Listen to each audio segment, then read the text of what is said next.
menjadi kebanggaan orang tua.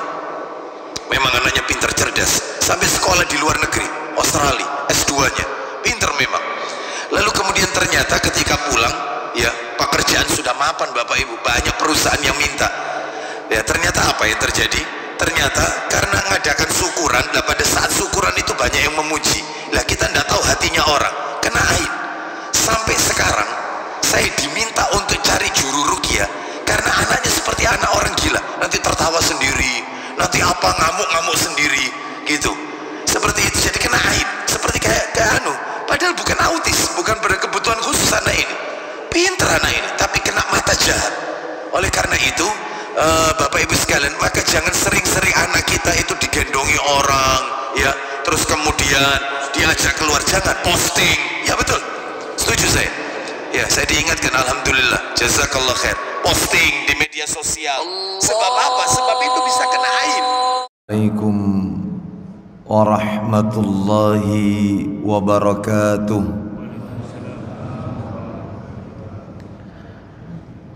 Alhamdulillah, alhamdulillahi hamdan katsiran tayyiban mubarakan fi kama yuhibbu rabbuna wa yarda.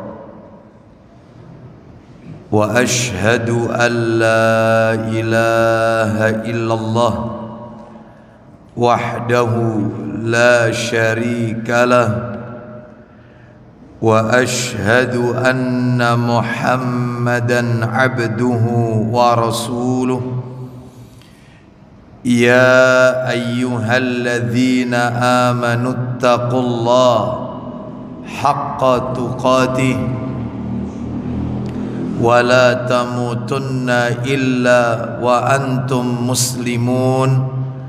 Amma ba'du, fa inna asdaqal hadisi kitabullah wa khairal hadi hadi Muhammadin sallallahu alaihi wasallam, wa syarral umuri muhdatsatuha, wa kulla muhdatsatin bid'ah, wa kulla bid'atin dhalalah, wa kulla dhalalatin finnar.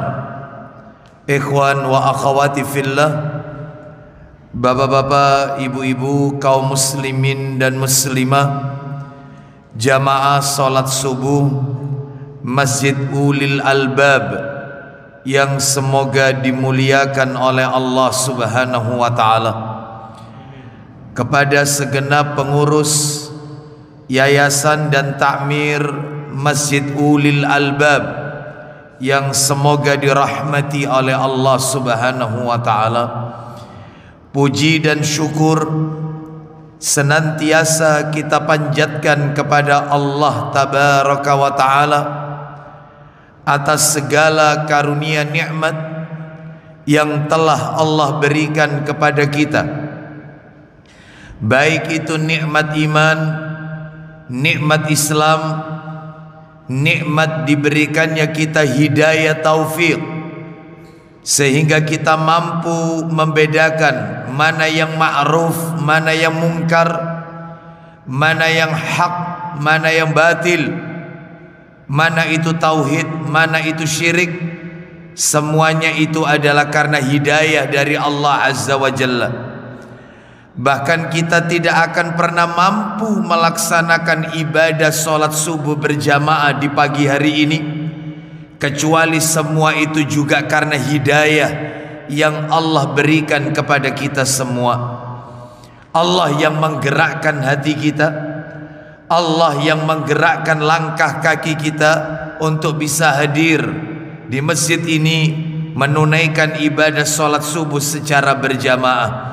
Semoga Allah Subhanahu wa ta'ala selalu melimpahkan kepada kita nikmat-nikmatnya, dan kita dijadikan oleh Allah hamba yang pandai bersyukur atas nikmat yang Allah berikan kepada kita.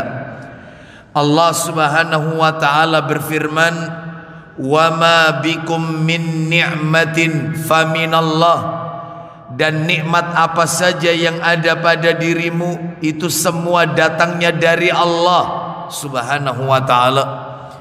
Bahkan di dalam ayat yang lain Allah berfirman, wa in ta'uddu ni'matallahi la tuhsuha, dan jika kamu menghitung-hitung nikmat Allah, maka tentu kalian tidak akan pernah mampu, tidak akan pernah bisa untuk menghitung-hitungnya, karena terlalu banyak yang Allah berikan kepada kita. Semoga Allah Subhanahu wa ta'ala menjadikan kita hamba-hamba yang syakirin, pandai bersyukur atas apa yang Allah limpahkan kepada kita.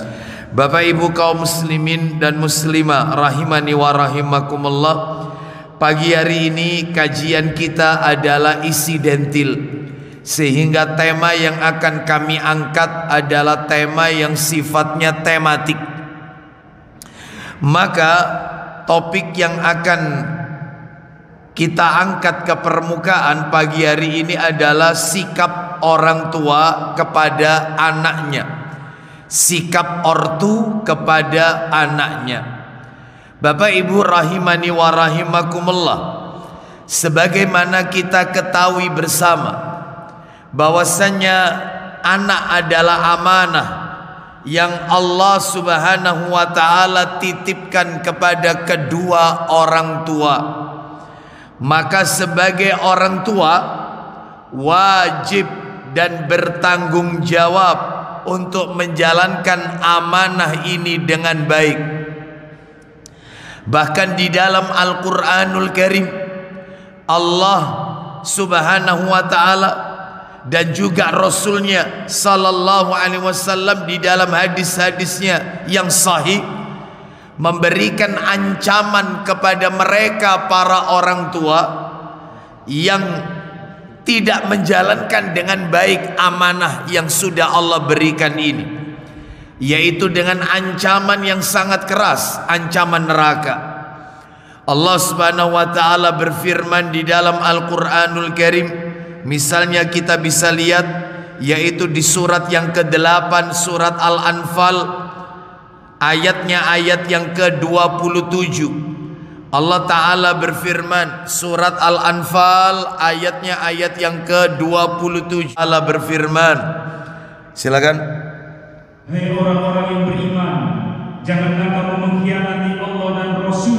Janganlah kalian mengkhianati Allah dan Rasul. Poinnya, dan juga janganlah kamu mengkhianati amanah-amanah yang dipercayakan kepadamu. Dan janganlah kalian mengkhianati amanah-amanah yang dipercayakan kepadamu, sedangkan kamu mengetahui. Nah, salah satu bentuk amanah yang Allah berikan kepada kita adalah seorang anak.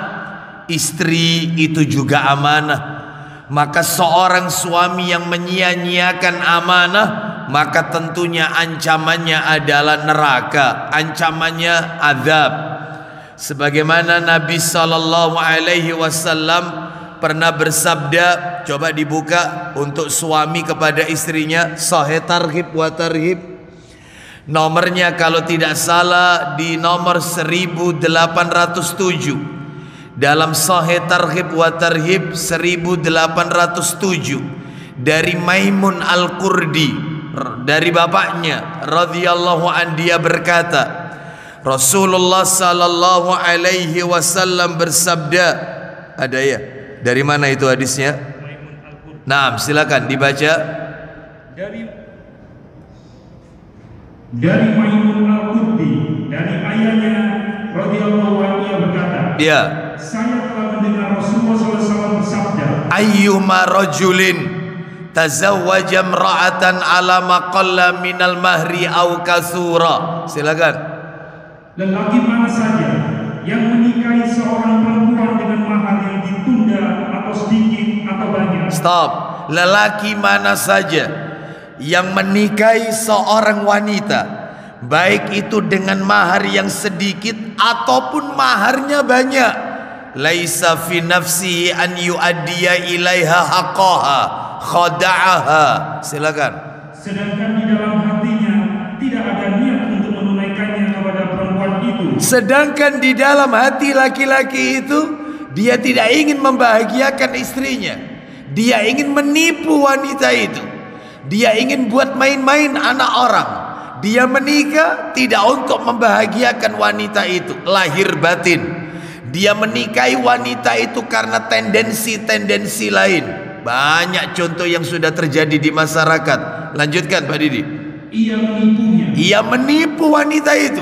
Maka laki-laki seperti ini kalau meninggal dunia, famata walam yu'addihi ilaiha haqqaha laqiyallahu yaumal qiyamah wa huwa zanin. Silakan. Kemudian ia mati. Ia meninggal laki-laki ini. Terus. Dan belum memberikan kepada perempuan itu akan haknya. Hak wanita itu tidak ia tunaikan. Sebagai seorang suami dia tidak menjalankan kewajiban. Dia tidak menyenangkan membahagiakan istrinya. Lalu dia meninggal, maka niscaya ia menghadap kepada Allah pada hari kiamat kelak sebagai pezina. Sebagai matinya mati pezina, kata Allah, kata Rasulullah. Dianggap pezina ini. Besar amanah ini. Istri itu amanah, apalagi anak amanah. Maka ancamannya berat kalau tidak menjalankan amanah dengan baik. Kita lihat lagi dalil yang lain. Kalau ini orang tua kepada anak, kalau tadi suami kepada istri, karena istri itu amanah. Sekarang sekarang orang tua kepada anak. Coba dibuka Sahih Targhib wa Tarhib, nomornya 2204, 2204, di jilid yang keempat. Dari Ma'qil bin Yasar radhiyallahu an, dia berkata, aku mendengar Rasulullah sallallahu alaihi wasallam bersabda. Ya, silakan 2204. Ayo. Dari Ma'qil bin Yasar radhiyallahu an, ia menuturkan, Ya. saya telah mendengar Rasulullah SAW bersabda, Ma min 'abdin yastar'ihillahu azza wa jal ra'iyatan yamutu yauma yamutu wa huwa ghashun ra'iyatahu. Silakan.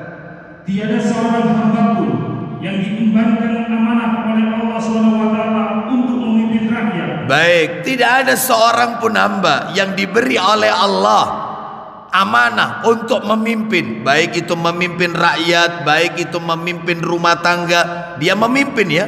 Yang dimaksud di sini memimpin. Lanjut teruskan.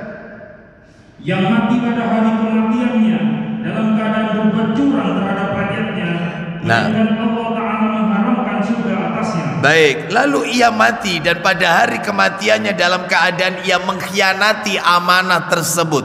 Itu sebenarnya terjemahan yang benar. Illa haramallahu ta'ala alaihil jannah, Allah akan haramkan baginya masuk surga. Ya, Allah akan haramkan baginya, Allah akan haramkan surga baginya. Allah akan haramkan surga baginya. Berarti kalau surga itu haram untuk orang ini, maka halalnya adalah masuk neraka. Na'udzubillah. Oleh karena itu ini adalah ancaman berat bagi mereka yang tidak menjalankan amanah. Bapak Ibu sekalian rahimani wa rahimakumullah, namun ternyata tidak sedikit di luar sana orang-orang yang tidak menjalankan amanah Allah dengan baik, khususnya mendidik putra-putrinya.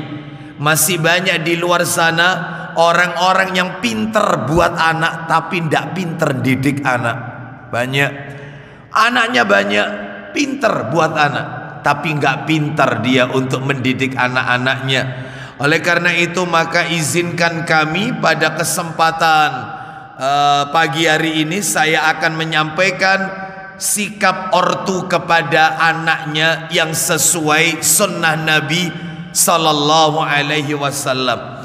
Bapak Ibu sekalian rahimani wa rahimakumullah, kalau kita lihat total di dalam ayat-ayat Quran dan hadis-hadis Nabi sallallahu alaihi wasallam, tugas orang tua kepada anaknya itu ya totalnya ada 13 kewajiban orang tua kepada anak. Kalau sudah orang tua sudah yaitu menjalankan 13 ini, maka selesai tugasnya. Ya, maka selesai tugasnya. Ya. Bapak Ibu sekalian rahimani wa rahimakumullah, Apa saja 13 tugas orang tua kepada anaknya? Di antara yang disebutkan oleh para alim ulama adalah, yaitu yang pertama, jadi ini tugas orang tua kepada anaknya mulai anak itu ada di dalam kandungan, ya, sampai anak itu besar, baligh, sesuai syariat yang dibawa oleh Rasulullah sallallahu alaihi wasallam. Apa saja itu? Yang pertama, disunnahkan bagi orang tua yaitu memperbanyak mendoakan anaknya. Memperbanyak mendoakan anak. Jadi bagi para orang tua, sering atau selalu doakan anak-anak kita. Ini tugas yang pertama ini orang tua. Doakan anak-anak kita. Jangan sampai yang keluar di lisan orang tua itu adalah kata-kata kotor, jelek, vonis jelek. Kamu nakal, kamu kurang ajar sama mama. Ya, ini nggak boleh. Ini bagian dari doa, nggak boleh. Kenapa?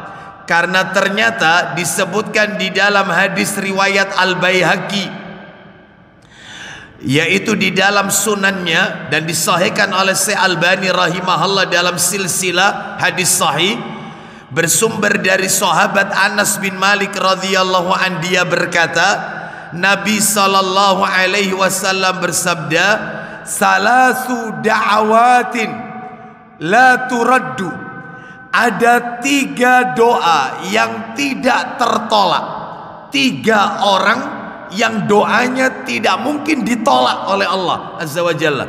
Berarti mustajab ini. Yang pertama, da'watul walid, doanya orang tua kepada anaknya. Loh.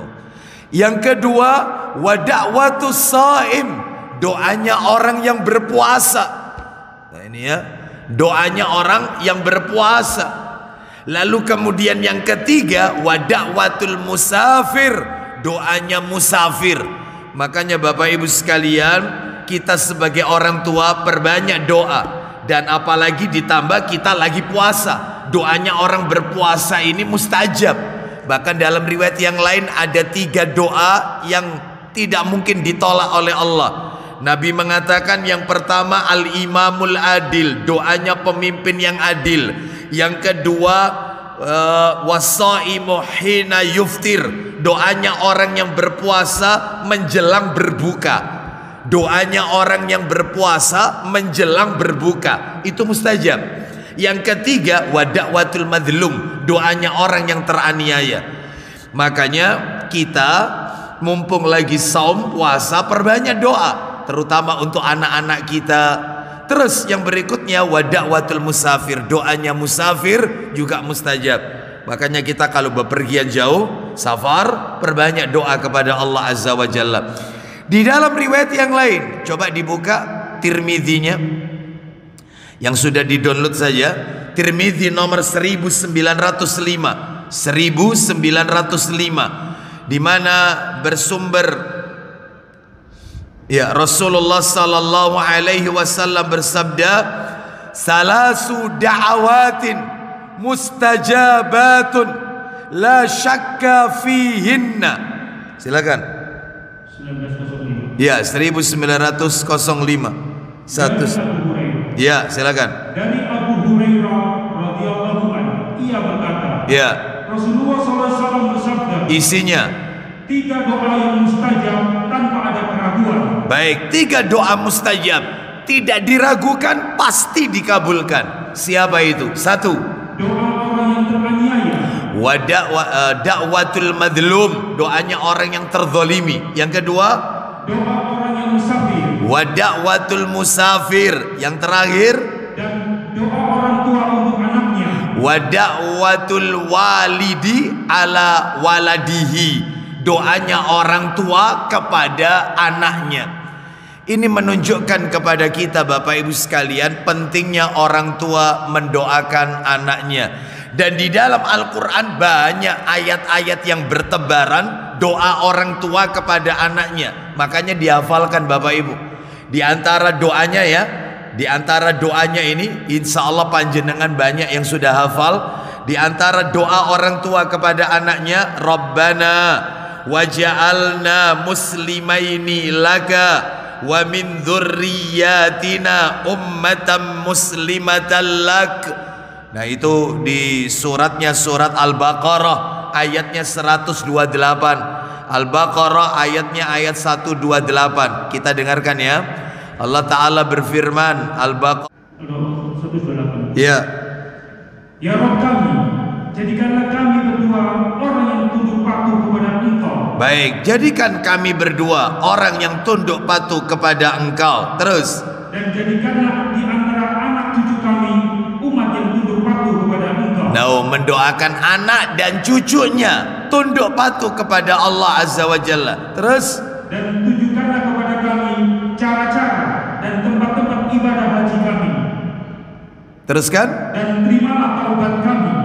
Terus. Sesungguhnya Engkau yang Maha menerima taubat lagi Maha penyayang. Baik, ini Al-Baqarah ayat 128. Kita lihat lagi doa orang tua kepada anaknya.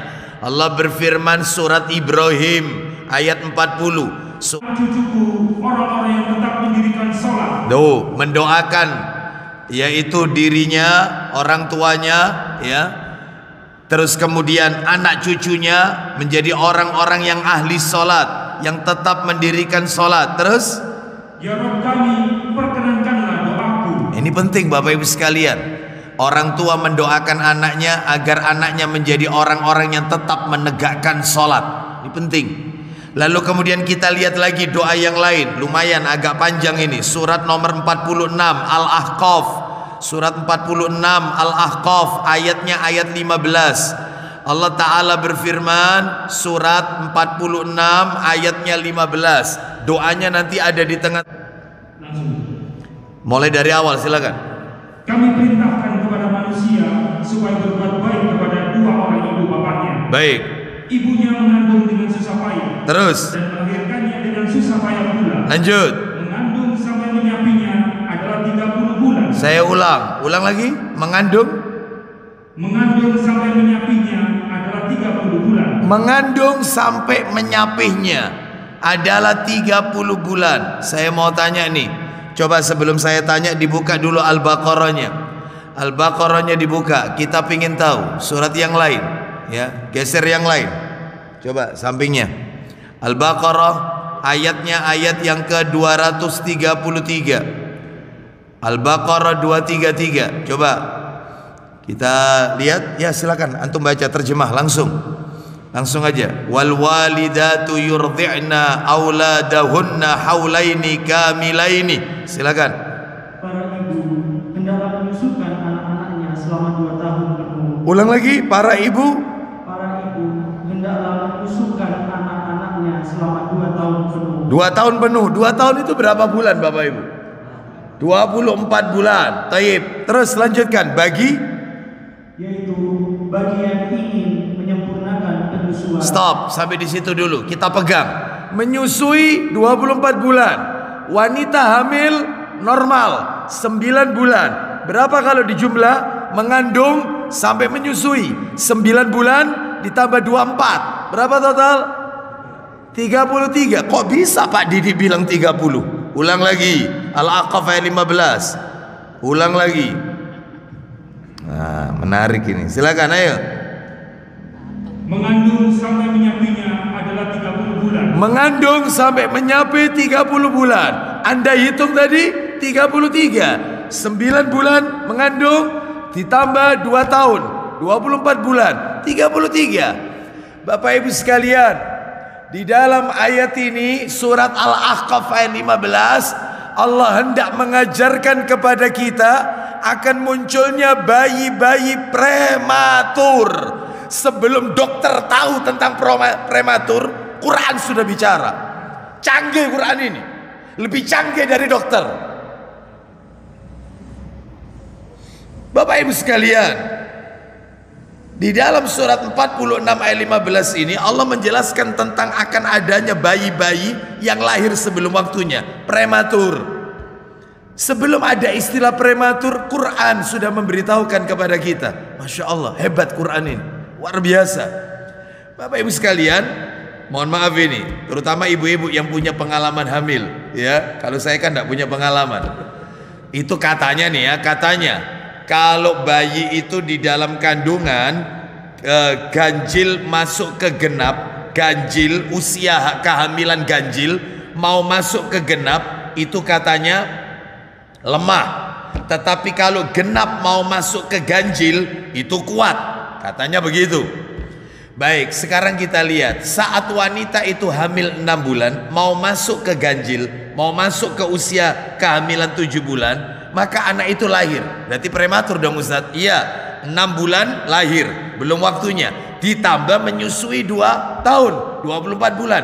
6 plus 24, 30. Maka anak itu akan sehat, kuat. Genap mau masuk ke ganjil. Beda kalau ganjil mau masuk ke genap, lemah fisiknya. Canggih Quran ini. Bapak Ibu sekalian, oleh karena itu kitab mana yang canggih seperti ini kalau bukan Al-Quran? Ya, maka Al-Quran ini kitab penyempurna dari semua kitab yang ada di muka bumi ini. Sehingga kalau sudah Al-Quran turun, maka nggak perlu lagi itu Injil, nggak diperlukan lagi. Nggak ada manfaatnya Taurat, Injil, nggak ada manfaatnya. Wong Quran sudah ada, Nabi penutup sudah, yaitu Nabi terakhir sudah Allah utus. Maka nggak berlaku lagi syariatnya Isa, Musa, hanya Al-Quran yang diakui oleh Allah Azza wa Jalla. Karena Al-Quran kitab penyempurna dari seluruh kitab. Seperti itu.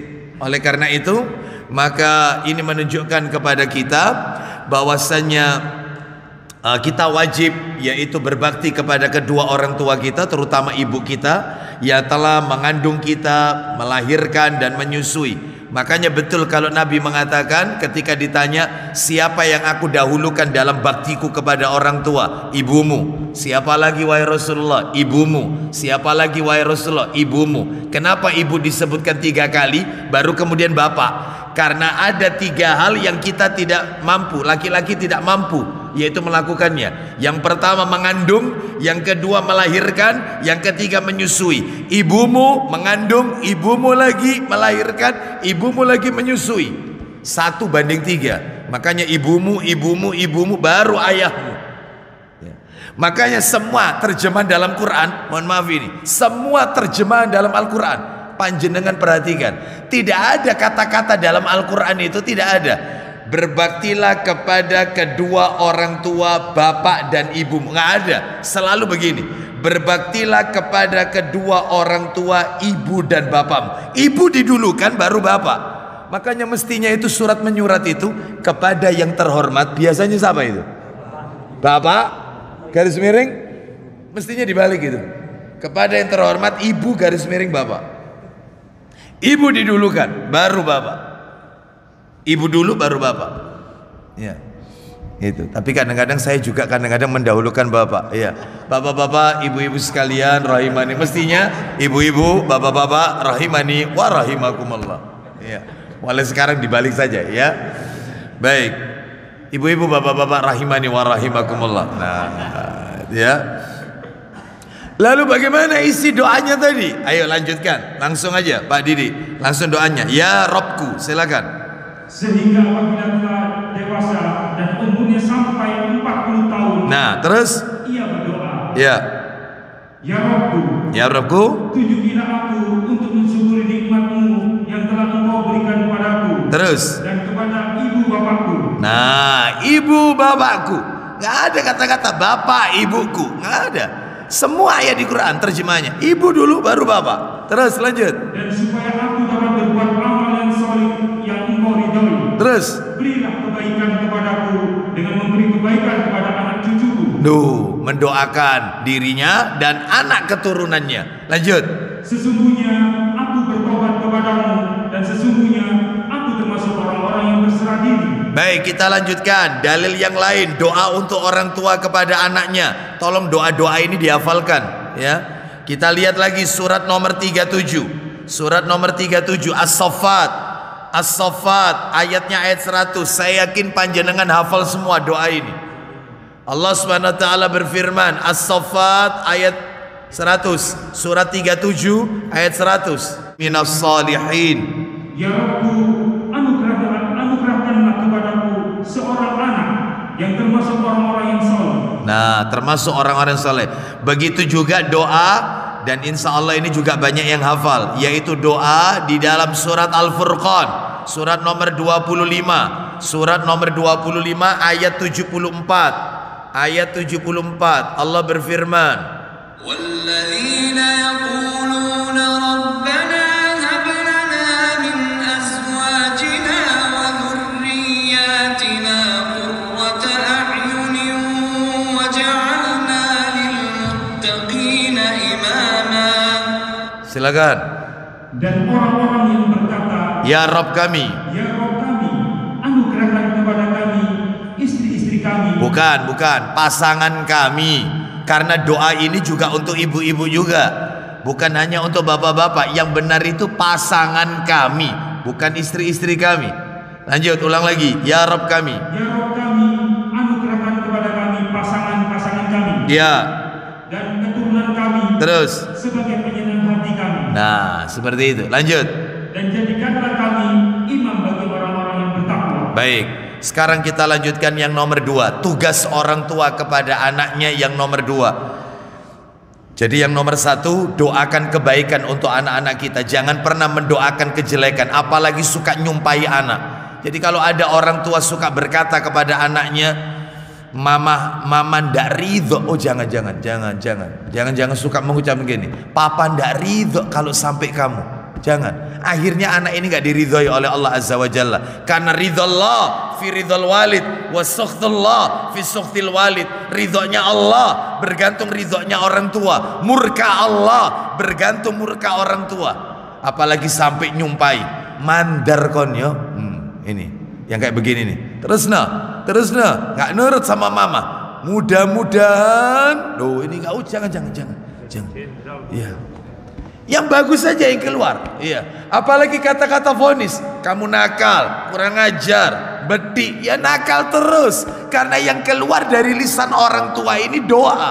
Maka ucapkan yang baik. Kalau anak nakal, maka panggil saja, lalu kemudian sampaikan kepadanya, doakan mama sabar naknya, dan kau tak doakan jadi anak yang soleh nak. Iya. Mudah-mudahan kau jadi anak sing soleh nak. Iya. Panggil namanya. Misalnya kalau kepingin anak kita menjadi seorang ustadz, panggil ustadz. Itu bagian dari doa. Insya Allah jadi ustadz. Ya, insya Allah jadi ustadz. Sebagaimana yaitu kalau kita lihat imam-imam ya dan seterusnya, yaitu dengan doa orang tuanya maka dia menjadi orang-orang yang soleh, menjadi imam-imam sholat yang bagus. Oleh karena itu jangan sampai kita meniru seperti kisahnya Jurej. Bapak ibu tahu kisahnya Jurej? Jurej adalah seorang pemuda yang saleh, yang taat beribadah kepada Allah Azza wa Jalla. Satu saat, cerita ini di dalam hadis riwayat Bukhari Muslim, itu disebutkan bahwasanya ketika dia lagi sholat, ibunya datang. Lalu ibunya memanggil putranya, Jurej. Maka Jurej berkata dalam hatinya, ya Allah, sholatku atau ibuku? Aku teruskan sholatku atau aku penuhi panggilan ibuku? Ternyata Jurej lebih memilih meneruskan sholat. Padahal sholat sunnah, bukan sholat fardu ini, sholat sunnah. Maka ibunya berkata, ya Allah, jangan pernah kau matikan anakku kecuali sebelum dia terkena fitnahnya wanita pelacur. Fitnah wanita pelacur. Doa jelek ibunya Jurej, doa jelek. Karena dia tidak terima anaknya tidak memenuhi panggilannya, maka ibunya pergi. Maka setelah selesai sholat dikabulkan sama Allah. Datang seorang wanita pelacur yang dia menawarkan dirinya, wahai Jurej, berzinalah engkau denganku. Kata Jurej, haram, dosa besar, keluar kau. Ya.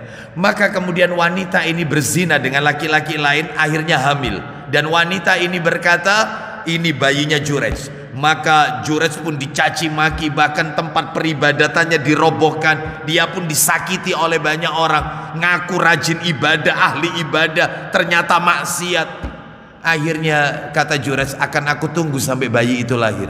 Begitu bayi itu lahir, maka kemudian Jurej menyuruh agar bayi itu dihadapkan kepada dia. Setelah dia gendong bayi itu, lalu jari telunjuknya Jurej ditusukkan ke dalam, yaitu perut sang bayi. Sambil Jurej berkata, hei bayi, katakan, siapa sebenarnya bapakmu? Katakan. Maka bayi ini berkata dengan izin Allah Azza wa Jalla. Jadi ada bayi-bayi yang masih kecil lahir itu bisa bicara, termasuk Isa alaihissalam. Nabi Isa itu lahir langsung berdakwah, langsung dia menyuruh amar ma'ruf nahi munkar. Itu ada dalam Al-Quran surat Ali Imran. Lahir ngomong Nabi Isa. Ini juga begitu. Siapa bapakmu? Maka dia mengatakan Fulan bin Fulan. Maka semua orang pada tahu kalau Jurayj bukan bapak dari anak ini. Maka semua orang minta maaf kepada Jurayj dan ingin membangunkan tempat peribadatannya dengan tempat yang cukup megah. Tapi Jurayj tidak mau, minta dibangunkan secara sederhana, dan beliau beribadah dan wafat saat beribadah. Ini menunjukkan kepada kita jangan suka nyumpai anak, jangan suka mendoakan jelek anak. Ya, apalagi kalau sudah ibunya berkata, mama haramkan air susunya mama. Oh, tidak boleh, jangan ya Allah. Kasihan anak ini, kasihan. Kedepannya itu kasihan anak ini. Apalagi sampai berkata, kau nih gak nurut sampai papa ambek mama ndak ridho. Oh, no, jangan. Bapak Ibu sekalian rahimani wa rahimakumullah. Ini yang pertama tadi ya. Yang kedua sekarang belum saya sentuh ini. Yang kedua, tugas orang tua kepada anak adalah jangan pernah melakukan perbuatan-perbuatan yang mengarah kepada syirik, mengajarkan anak kepada kesirikan. Jangan pernah mengajarkan anak-anak kita mulai dari dalam kandungan sampai anak itu lahir perbuatan-perbuatan syirik. Jangan. Mana dalilnya? Ayo dibuka Quran surat nomor 31 Luqman. Quran surat nomor 31 Luqman, ayatnya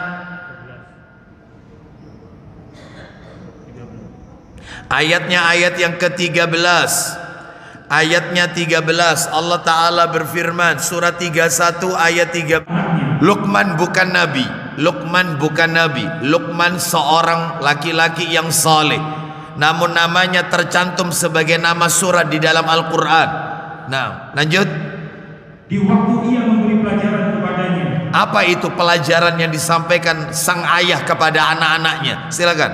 Hai anakku, janganlah kamu mempersekutukan Allah. Loh, jangan berbuat syirik. Kenapa? Sesungguhnya mempersekutukan Allah adalah benar-benar kezaliman yang besar. Nah, Bapak Ibu sekalian, jadi jangan pernah orang tua mengajarkan kesirikan atau cabang-cabang syirik.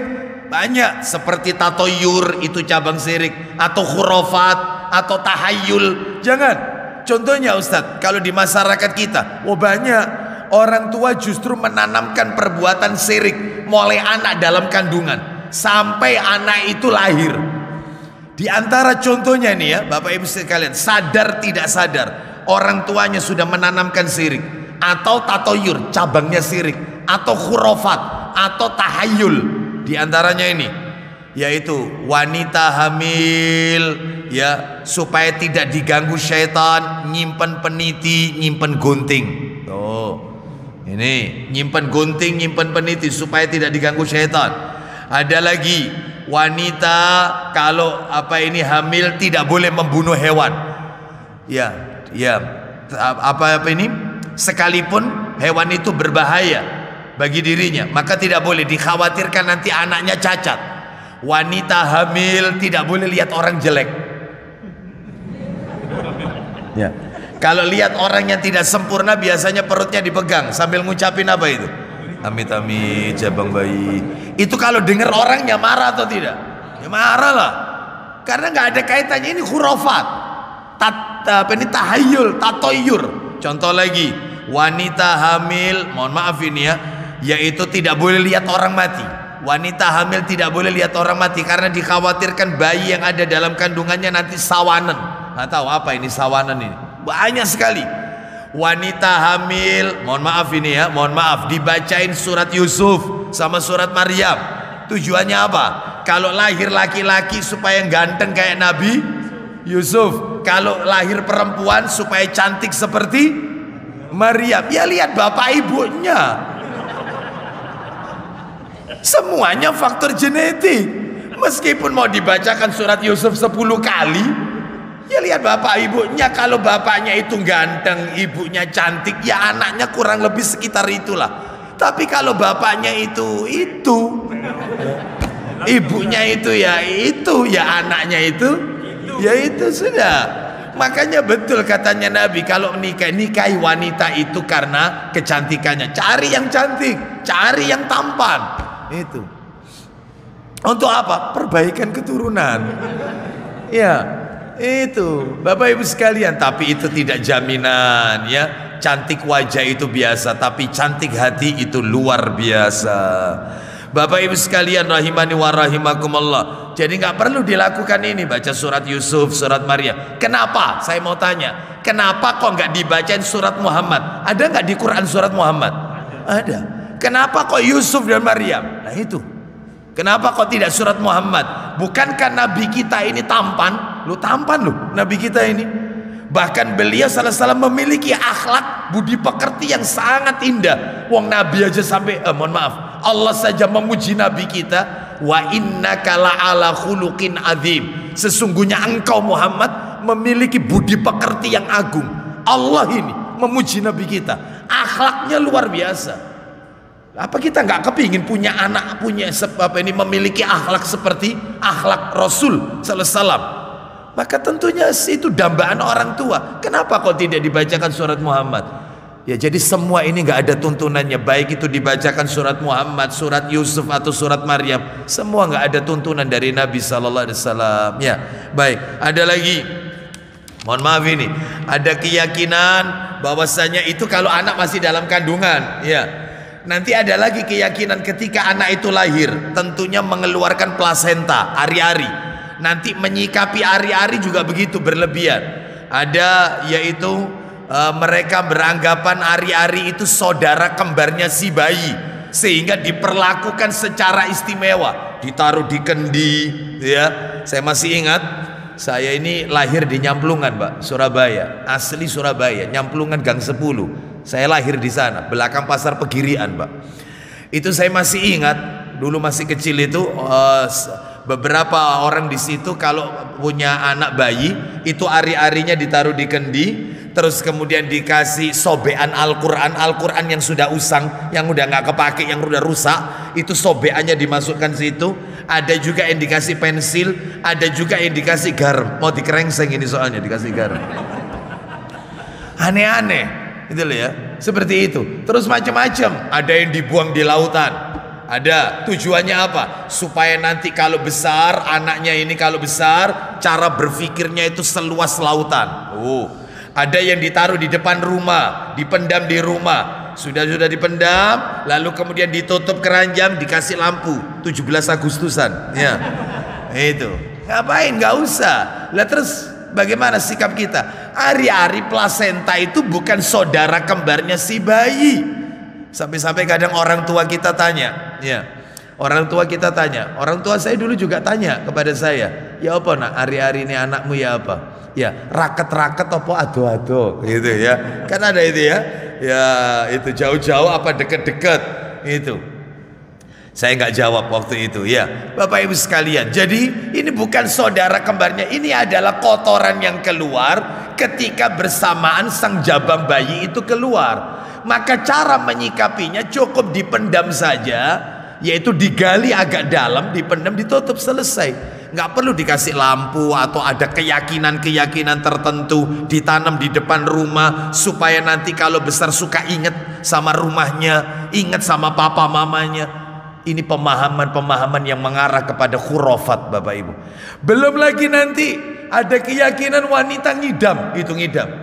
Itu Bapak Ibu tolong, istrinya kalau ada yang ngidam, hati-hati, Anda pasti dibully sama istri Anda. Aneh-aneh ngidamnya itu, nanti jam 1 malam minta es krim. Oh itu, seperti itu ya. Ya tentunya setiap kita pasti punya pengalaman seperti itu Bapak-bapak, karena kita punya istri pasti ada ngidam ya. Saya pun juga demikian ya. Waktu itu belum ada toko yang sebanyak sekarang Pak, jam 1 minta es krim. Saya bilang nah. Waya tahajud, duduk es krim, tahajud. Sholat waya dungo, ya bukan es krim, sholat. Loh, nek gak dikon turuti, nanti engkau iki anakmu iki. Nah itu, apa itu katanya? Ngiler katanya, keluar keces. Meskipun dituruti ya namanya anak kecil ya tetap pasti. Anda jangan mau dibully, jangan mau. Seperti itu, minta mangga, belum waktunya musim, aneh-aneh. Seperti itu. Karena ini nggak ada kaitannya sebenarnya Bapak Ibu sekalian. Jadi ini hanya perasaan-perasaan ngidam. Ini ya, hati-hati dalam hal ini. Jadi kalau ingin menyenangkan istri boleh. Ada lagi misalnya keyakinan bahwasanya di bawah bantalnya bayi dikasih sapu lidi supaya apa? Agar tidak diganggu setan dan seterusnya. Maka ini semua adalah pemahaman khurafat. Belum lagi ketika anak itu sudah tumbuh, bisa berjalan, bisa ngomong, bisa menyebut papa, mama. Nah, begitu dia lihat kupu-kupu masuk ke dalam rumahnya, apa kata orang tuanya? Itu tandanya nak, sebentar lagi ada. Loh, itu khurafat itu. Tandanya kupu-kupu masuk itu katanya sebentar lagi ada tamu. Itu khurafat. Belum lagi nanti tangan anaknya, mama tanganku ini gatal. Apa katanya? Kalau tangan kiri gatal, rezeki itu memang gudikan memang. Kok bisa itu loh ya? Mata kiri cedutan terus, katanya apa? Loh, dirasani orang, gigi atas patah, maka caranya harus ditanam ke bawah. Kalau gigi yang bawah patah, maka ditaruh di atas genteng. Loh gitu, supaya ndak hujan celana dalam ditaruh di. Oh, itu. Ya apalagi pakai begini-begini. Waduh ini ya, itu pakai begini-begini. Ya, Mandalika, ya. Allahu Akbar. Ini semua syirik, ini semua khurafat. Ya. Allah tidak ajarkan seperti ini. Oleh karena itu, ayo hindarkan anak-anak kita dari perbuatan-perbuatan seperti ini. Ya, jadilah orang-orang tua yang selalu menanamkan tauhid. Mulai kecil sudah dikenalkan, yaitu tentang Allah, Rasul Sallallahu Alaihi Wasallam. Baik. Jadi mohon maaf ini Bapak Ibu sekalian, ada sebuah cerita dan ini saya alami. Satu saat saya berada di sebuah masjid Bapak Ibu. Waktu itu pas sholat duhur. Setelah sholat duhur, rupanya di samping masjid itu ada sekolahan. Saya tidak sebut nama masjidnya, sekolahnya ya. Nanti saya dipikir promo nanti. Baik, gurunya ngajarkan anak-anak didiknya. Namanya anak kecil, SD kelas 1, kelas 2, kelas 3. Anak kecil-kecil. Itu diajarkan sholat berjamaah. Saya perhatikan aja cara gurunya ngajar itu. Namanya anak kecil, bapak-bapak, ibu-ibu, bapak-bapak sekalian. Ya, balik lagi ya. Namanya anak kecil, pastikan susah diatur. Ibu bapak tahu apa yang diajarkan oleh gurunya? Ketika sholat kan usrak aja kan, rame aja. Gurunya cuma bilang begini, ayo Allah lihat, Allah maha tahu, Allah melihat apa yang kita lakukan, Allah melihat. Itu saya perhatikan anak-anak itu yang ngomong dia, Allah lihat. Diam semua. Gurunya cuma mengatakan Allah lihat. Ditanamkan dalam hati seorang anak. Di situ saya bisa menyimpulkan, pintar guru ini. Ditanamkan bahwasanya apapun yang kita lakukan Allah melihat. Orang korupsi itu tidak merasa kalau dilihat Allah. Makanya dia menzolimi, memakan harta orang dengan cara yang batil. Karena dia tidak merasa Allah itu dekat dalam hidupnya. Makanya mulai kecil ditanamkan Allah lihat. Jangan suka bohong ya sama papa, sama mama. Ya, karena Allah itu maha mendengar, Allah itu maha melihat apa yang kamu lakukan nak. Papa tidak tahu nak, mama tidak lihat, tapi Allah tahu, Allah lihat. Ditanamkan. Nah, sehingga anak ini nanti ketika dewasa nggak akan mudah melakukan dosa maksiat. Nah itu ya. Ini yang nomor 2. Nomor 3, bacalah ta'awudz ketika anak itu baru lahir. Jadi kalau anak itu lahir, loh Ustadz bukan mengucapkan Alhamdulillah Ustadz, kan senang Ustadz dapat rezeki, kita diberi keturunan. Kok baca ta'awudz? Kita dengarkan. Ayo dibuka, disebutkan di dalam Bapak Ibu sekalian, yaitu di dalam Sahih Bukhari. Coba dibuka Sahih Bukharinya, nomornya 1493, 1493. Coba dibuka Pak Didi, 1493. Kita dengarkan baik-baik. 1493. Ayo. Silakan. Dari Abu Hurairah radhiyallahu anhu, ia berkata, Ya, silakan. saya mendengar Rasulullah SAW bersabda, Isinya, setiap anak Adam yang baru lahir disentuh oleh setan ketika lahirnya itu, sehingga lalu ia memekik menangis karenanya. loh, iya toh, setiap anak Adam yang baru lahir itu disentuh oleh syaitan. Ya, setan menyentuh anak tersebut dengan jarinya sehingga anak itu memekik, menangis, menjerit. Kalau menurut medis bayi lahir nangis itu sehat. Bahkan kalau ada bayi lahir nggak nangis itu nggak sehat. Makanya susternya apa yang dilakukan oleh susternya? Dipukul. Ya, itu sampai anak itu nangis karena menurut medis itu sehat. Anak lahir nangis. Tapi menurut hadis beda. Menurut Rasul, anak lahir nangis itu karena disentuh syaitan, rusuknya disentuh sama syaitan, sudah diganggu. Lahir itu nggak tahu apa-apa, sudah diganggu syaitan. Maka lanjutkan, kecuali selain Maryam dan anaknya. Selain Maryam dan anaknya, kecuali Maryam, putrinya Imran, sama anaknya Maryam, yaitu Isa, Nabi Isa alaihissalam. Itu ketika lahir nggak nangis. Maryam dan Isa lahir nggak nangis, tidak disentuh oleh syaitan. Setiap anak Adam lahir nangis karena disentuh syaitan. Kita yang tahu, ucapkan ta'awud. A'udzubillahi minasyaitonir. Kita doakan perlindungan untuk anak-anak kita. Bahkan ada doa khusus. Doa itu berbunyi, bahkan doa ini Nabi ajarkan, Nabi bacakan untuk cucunya Hasan Hussein. Nabi kan punya 2 cucu, Hasan Hussein. Apa itu? Coba dibuka Ibnu Majah.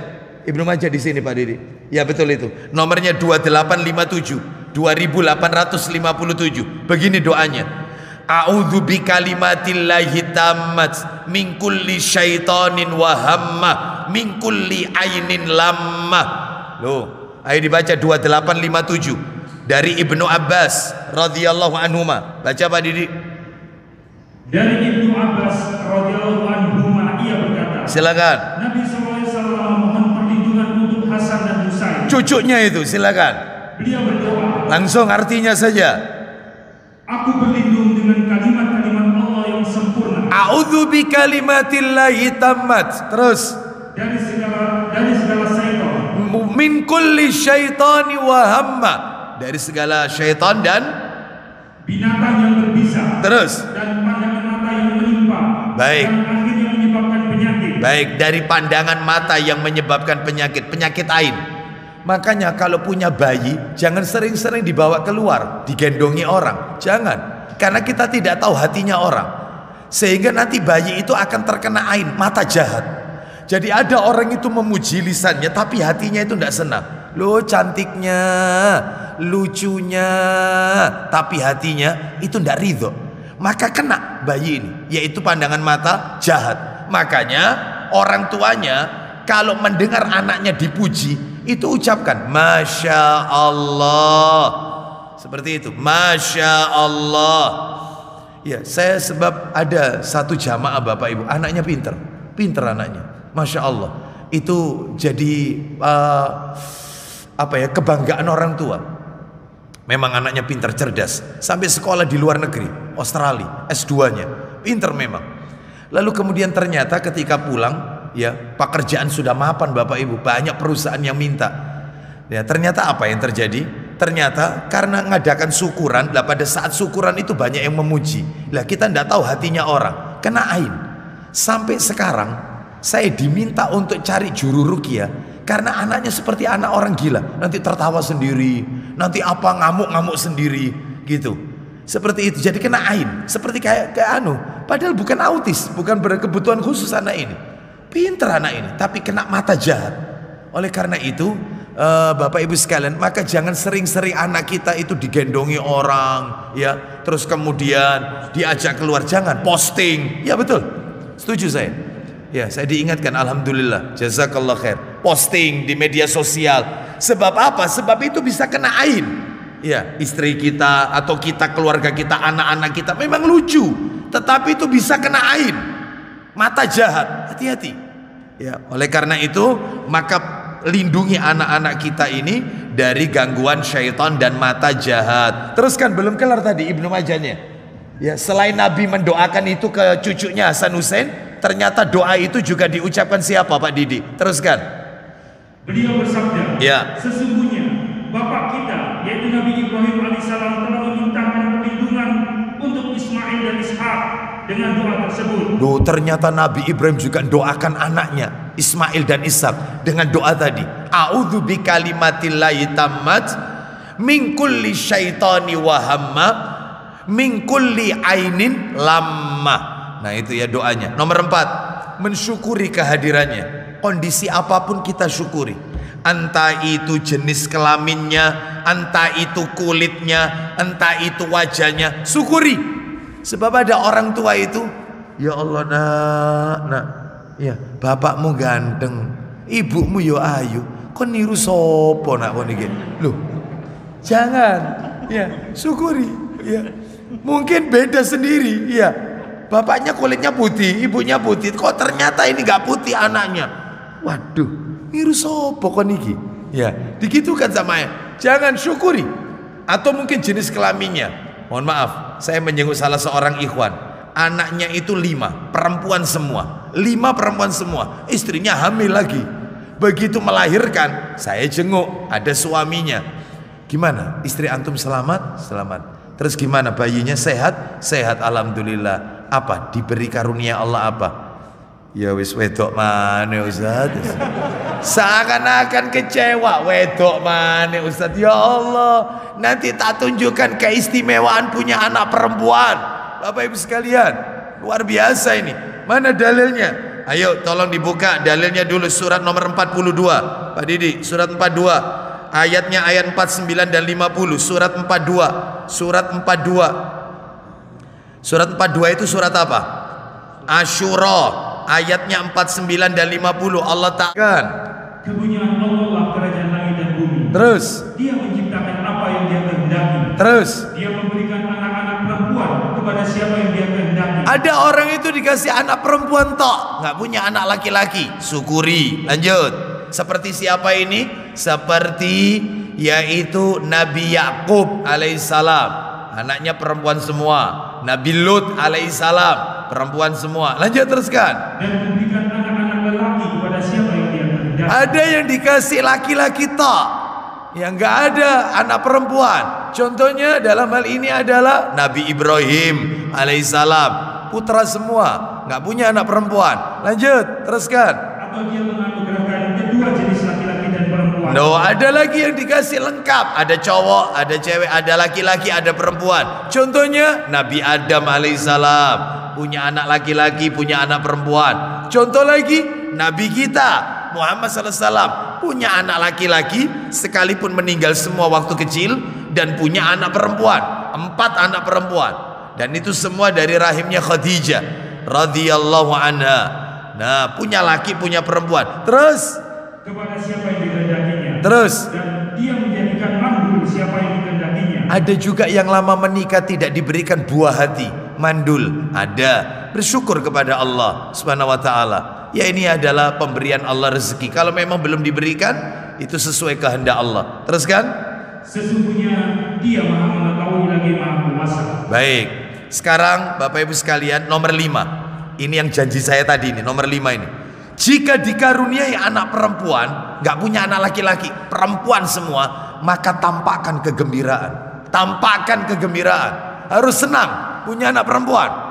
Berbahagialah yang punya anak perempuan. Sebab orang itu kan ngejar itu anak pertama, Ustaz, nek iso kudu lanang, Ustaz. Oh. Ya, berbahagialah yang punya anak perempuan. Tampakkan kegembiraan, nggak usah kecewa. Kenapa? Ayo kita lihat. Karena kalau kita kecewa, maka kita akan mengikuti jejaknya orang-orang jahiliyah terdahulu. Allah sebutkan di dalam Al-Quran surat 16. Surat 16, surat An-Nahl.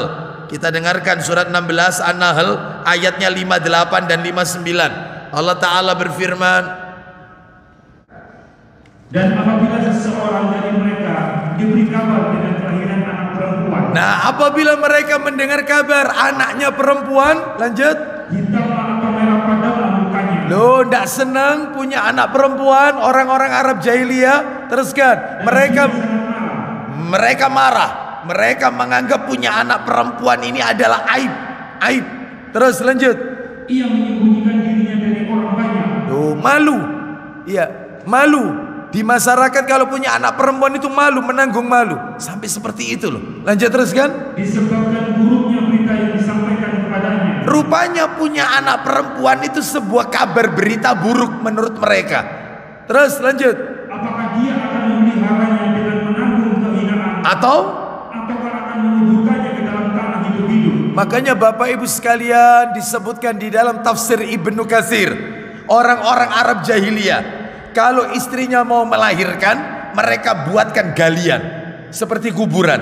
Istrinya disuruh melahirkan di samping galian itu. Begitu yang keluar itu perempuan, langsung dijatuhkan ke galian, langsung diorok. Itu mereka kejam. Itu mereka diorok langsung. Seperti itu. Ada lagi yang dibiarkan hidup sampai usia 6-7 tahun. Lalu kemudian anak itu dihias oleh orang tuanya. Si ibu tahu kalau anaknya akan dibunuh oleh bapaknya. Karena di sana ada tempat khusus sumur pembuangan anak perempuan. Lalu si anak itu diajak oleh bapaknya, si ibu melepaskan anak perempuannya. Sudah menurut dia itu yang terakhir nak engkau ketemu sama ibu. Betul. Anaknya suruh lihat ke dalam sumur itu, lalu didorong sama bapaknya dari belakang. Itulah Arab jahiliyah. Kalau tidak dikubur hidup-hidup, ya dibiarkan sampai usia 6 tahun dimasukkan ke sumur itu. Dibunuh memang. Mereka menganggap aib punya anak perempuan. Rasul diutus. Begitu Rasul diutus, diangkat derajat wanita. Diangkat, dimuliakan wanita. Contohnya kalau Islam memuliakan wanita, satu, nama surat dalam Al-Quran banyak yang bertebaran nama perempuan. Maryam, ya, terus kemudian Asia istrinya Fir'aun ada dalam Al-Quran. Seperti itu. Bahkan ada surat namanya surat An-Nisa, perempuan-perempuan. Loh, diangkat derajatnya oleh Allah. Yang kedua, apa kata Nabi? Tadi sudah kita dengarkan sikap suami kepada istri. Kalau tidak menjalankan kewajibannya, maka dia dianggap mati pezina. Loh, wanita dimuliakan. Belum lagi sekarang ini, saya akan bacakan. Disebutkan di dalam hadis, Bapak Ibu sekalian, coba apa ini Ibnu Majah dibuka atau Sahih Targhib. Nggak apa-apa deh, Ibnu Majah jilid 3 2974 2974 2974. Ayo dibaca 2974. Man kunna lahu salasu banatin yu'wihinna wa yaghfuluhunna wa yarhamuhunna wa fi riwayati wa yuzawwijuhunna wajabat lahul jannatul battata. Silakan baca. Dari Uqbah bin Amir radhiyallahu anhu, ia berkata, silakan. aku mendengar Rasulullah SAW bersabda, isinya, barang siapa mempunyai 3 orang anak perempuan, siapa yang punya 3 anak perempuan, lanjut, lalu ia dapat bersabar dalam mengurusi mereka, dia sabar ngurusi anak perempuan. Karena beda mendidik anak perempuan dengan mendidik anak laki-laki. Tingkat kehati-hatiannya lebih besar punya anak perempuan. Ya, dari auratnya, dari pergaulannya. Wah, ini luar biasa ini. Teruskan, lanjut. memberi makan, Ngasih makan, semua kebutuhan anak perempuan itu dicukupi. Terus minum dan pakaian kepada mereka. bahkan dalam riwayat yang lain ditambahkan sampai menikahkan mereka, menjodohkan mereka dengan seorang laki-laki yang soleh.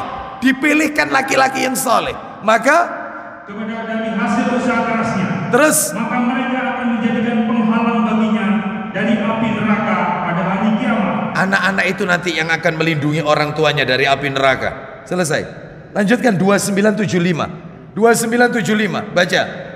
Dari Ibnu Abbas Iya. radhiyallahu anhu, ia berkata, Silakan.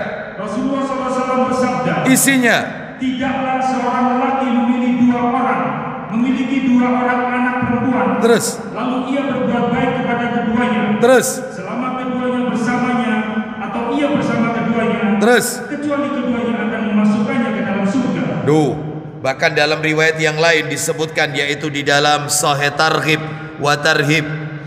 Ya, disebutkan dalam Sahih Targhib wa Tarhib itu dikatakan wajabat lahul jannatul batata. Orang tuanya wajib masuk surga. Sahabat bertanya, lah kalau punya 2 anak perempuan, kata Nabi sama. Lah kalau punya 1 anak perempuan sama. Asalkan dia cukupi kebutuhannya, dia sayangi, dan dia nikahkan, dipilihkan jodohnya yang terbaik. Orang tuanya wajib masuk surga. Istimewa punya anak perempuan. Lah kalau saya punya anak laki-laki, tok Ustaz, apa istimewanya? Oh, istimewa. Nanti kalau tak sebutkan yang punya anak perempuan iri nanti. Istimewa punya anak laki-laki. Gak usah dibahas ya. Insya Allah nanti lain kesempatan aja ya. Jadi kalau punya anak laki-laki itu Pak, kalau punya anak laki-laki itu Bu, Pak, itu dalam urusan dunia istimewa. Masalah warisan istimewa. Punya anak perempuan, tidak punya anak laki-laki. Orang tuanya meninggal, maka paman-pamannya dapat warisan semua itu. Paman, tante dapat semua warisan. Tapi kalau punya satu aja anak laki-laki, paman sama tante gigit jari, nggak dapat warisan. Penghalangnya sudah ada, anak laki-laki istimewa. Makanya kata orang Arab, punya anak laki-laki itu modalnya balik, nggak kemana-mana. Hartanya orang tua nggak kemana-mana, kembali lagi ke dia. Tidak. Terus berikutnya, Bapak Ibu sekalian, punya anak laki-laki ini kata Nabi, anta wa maluka milku abi, kamu dan hartamu milik papa dan ibumu, orang tuamu, ibu dan ayah, milik orang tuamu. Sehingga anak laki-laki ini harus bakti kepada orang tuanya muabad, abadi. Baktinya saya dan bapak-bapak itu kepada orang tua kita itu abadi. Beda sama ibu-ibu yang ada di belakang. Baktinya wanita kepada papa mamanya itu muakkad sampai akad nikah. Ketika laki-laki itu mengucapkan qabiltu nikahaha wa taswijaha bil mahril madhkur, saya terima nikahnya, selesai. Maka hari itu juga wanita wajib bakti kepada suaminya. Surganya ibu-ibu di suaminya, sedangkan surganya bapak-bapak adalah kepada orang tua. Sehingga apabila berbenturan dua kepentingan untuk seorang wanita, kepentingan suaminya dan kepentingan orang tuanya, dia wajib mendahulukan kepentingan suami, bukan orang tuanya. Makanya rugi kalau orang tua punya anak laki-laki nggak bakti sama papa-papanya. Kalau punya anak laki-laki lebih cinta sama istrinya daripada cinta sama orang tuanya, rugi besar. Karena syariatnya anak laki-laki harus mendahulukan papa mamanya. Lah kalau mertua Ustaz, apakah itu juga orang tua? Enggak. Orang tua bagi suami, orang tua bagi saya dan Anda bapak-bapak, itu karib kerabat, bukan masuk orang tua. Sehingga ketika seorang laki-laki, dia ketika ingin memberikan nafkahnya, dia wajib mendahulukan papa mamanya. Nanti mertua karena masuk kategori karib kerabat nanti terakhir, atau mungkin setelah istri atau yang berikutnya. Oh jadi begitu Ustaz ya? Iya. Lah wong anak saya itu Ustaz sama istrinya Ustaz, istrinya minta apa dituruti, ya minta keluar negeri ya dituruti. Saya itu loh tiap kali minta sama anak saya, nak kau nek duwe rezeki nak umroh no ibu nak, selalu dijanjing sabar bu ya iki umroh ditutup bu, sabar bu sabar. Tapi istrinya ke Turki berangkat, minta apa berangkat. Allahu Akbar. Padahal orang tua itu tidak minta banyak Pak sama kita ini laki-laki ini. Nak sikile ibu iki cekot-cekot nak ya awak ibu, padahal itu obatnya bukan dibawa ke dokter, diajak jalan-jalan, lihat yang bling-bling ya, ke mall-mall, diajak jalan-jalan, itu pulang ya Allah nak waras nak sikile ibu ini, alhamdulillah sehat ibu nak, itu obatnya. Tapi anak laki-lakinya nggak pernah tahu. Itu ya kasihan ya. Makanya rugi kalau punya anak laki-laki nggak bakti sama orang tuanya, karena posisinya itu adalah abadi. Ya itu. Oleh karena itu maka ini perlu diperhatikan. Bapak Ibu sekalian, karena waktunya ini ya saya tutup sampai nomor 6 saja. Nomor 6, mentahnik dan mendoakan keberkahan sang bayi. Ditahnik. Mana dalilnya? Ayo dibuka Sahih Bukhari. Sahih Bukharinya dibuka, nomornya 1636, 1636. Minta tolong Sahih Muslimnya dibuka. Ini di dalam tas. Minta tolong dibantu Bapak, biar cepat dikit. Ada yang bantu buka Sahih Muslim. Nah, antum cari Sahih Muslim 2013. Bukhari Pak Didi 1693, 1636, 1636. Sahih Muslim 2013. Ayo dibaca 1636. 1636. Jadi yang nomor 6 ini mentahnik. Mentahnik itu bagaimana? Ini perhatikan. Yang dimaksud mentahnik bayi. Ayo 1636, silakan. Dari Abu Musa radhiyallahu anhu berkata, ya, anak saya lahir. Lalu saya berwasiat kepada Nabi SAW. Nah, setelah anaknya itu lahir, bayi itu, terus kemudian beliau memberinya nama Ibrahim. Nah, dikasih nama Ibrahim. Lanjut. Dan menyuapkan buah kurma ke mulut anak itu. Ya. Serta mendoakan semoga ia mendapat berkah dan berbahagia. Loh, didoakan berkah. Ayo coba 2013 Sahih Muslim. 2013. Ya, 2013. Silakan. Dari Asma 2013. Dari Asma binti Abu Bakar As-Siddiq. Terus. Radhiyallahu anhu katanya. Ya. Ketika dia mengandung anaknya Abdullah bin Jubair, dia masih berada di Mekah. Kemudian dia hijrah ke Madinah. Ya. Padahal dia sudah hampir tua. Teruskan. Sesampainya di Kuba, dia melahirkan. Nah, melahirkan. Terus apa yang terjadi? Lalu dia membawa anaknya kepada Rasulullah dan meletakkannya di pangkuan beliau. Anaknya Asma binti Abu Bakar radhiyallahu anhu dipangku sama Nabi, bayi itu. Terus Nabi minta 1 kurma. Lanjut. Lalu meminta kurma sebuah, lalu dikunyahnya. Terus kemudian? Sesudah itu disuapkannya ke mulut bayi tersebut. Nah, jadi disuapkan ke mulut bayi itu. Setelah dikunyah sama Nabi sampai lembut, lalu diambil dimasukkan ke mulut sang bayi dan dioleskan ke langit-langit mulut sang bayi. Teruskan?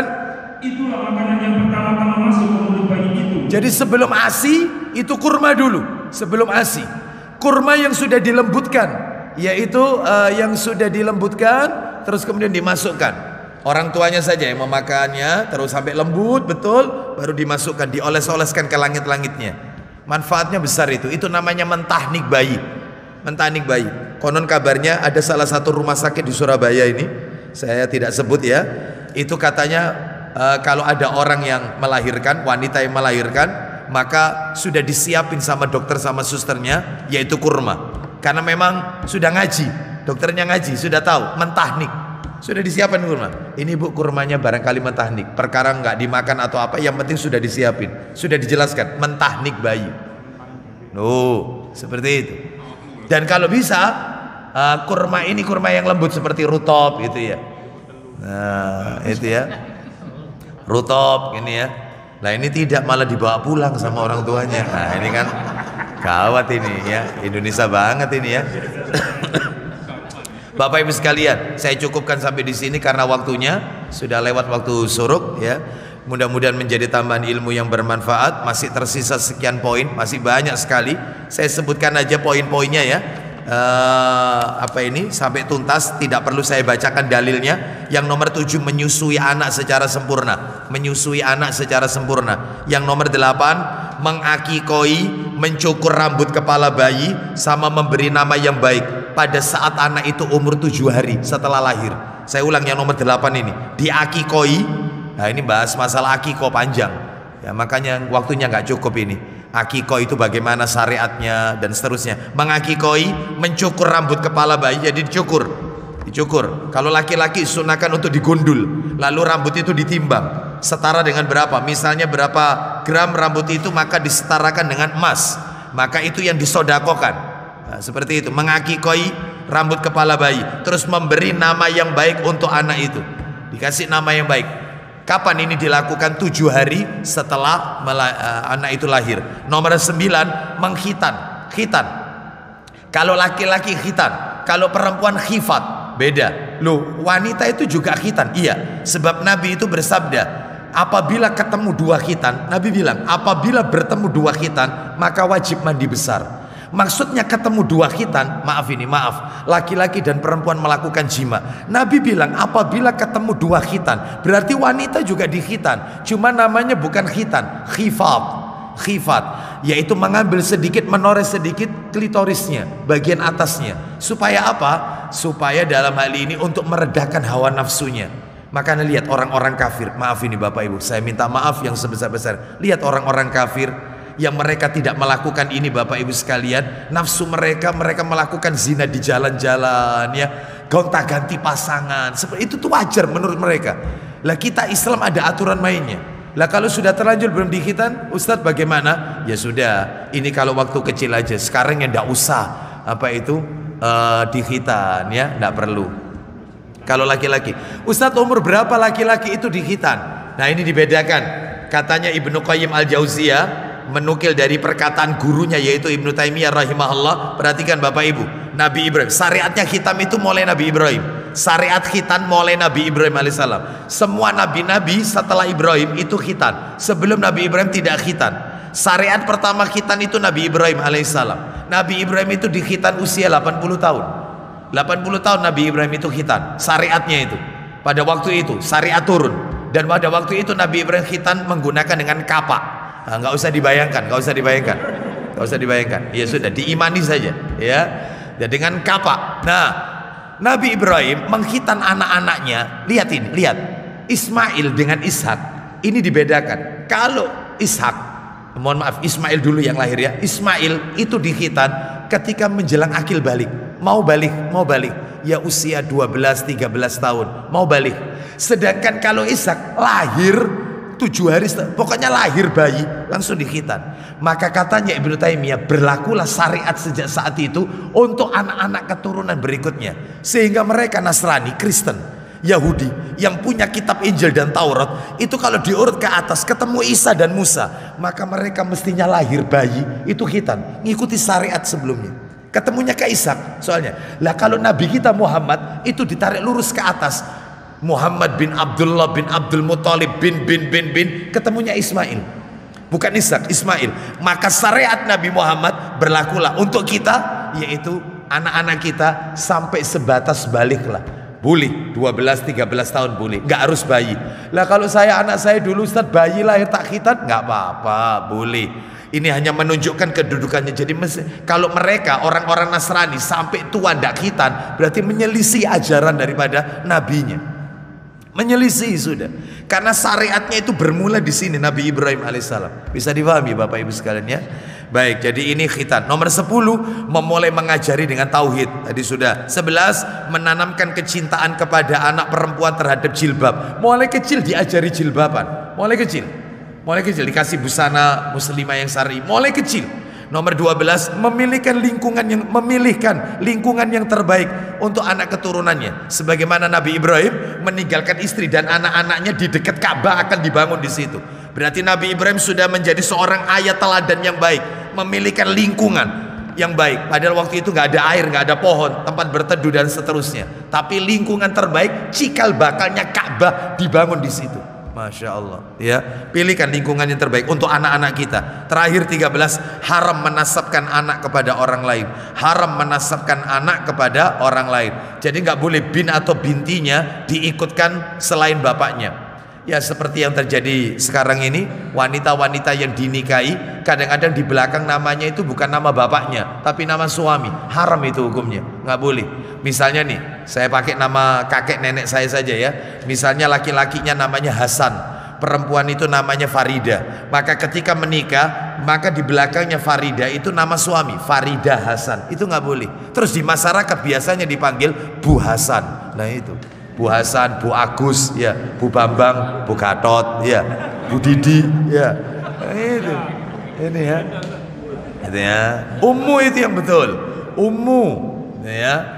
Maka dalam hal ini nggak boleh, ya. Maka di belakang nama wanita itu harus mencantumkan nama orang tuanya. Wallahu a'lam bishawab. Demikian apa yang bisa kami sampaikan. Semoga menjadi tambahan ilmu yang bermanfaat. Mudah-mudahan Allah meridhai semua amal ibadah kita. Kita akhiri. Wassallallahu ala nabiyyina wa ala alihi washabihi wasallam. Subhanakallahumma wa bihamdika asyhadu an la ilaha illa anta astaghfiruka wa atubu ilaik. Wa akhiru da'wana anil hamdulillahi rabbil alamin. Assalamualaikum warahmatullahi wabarakatuh.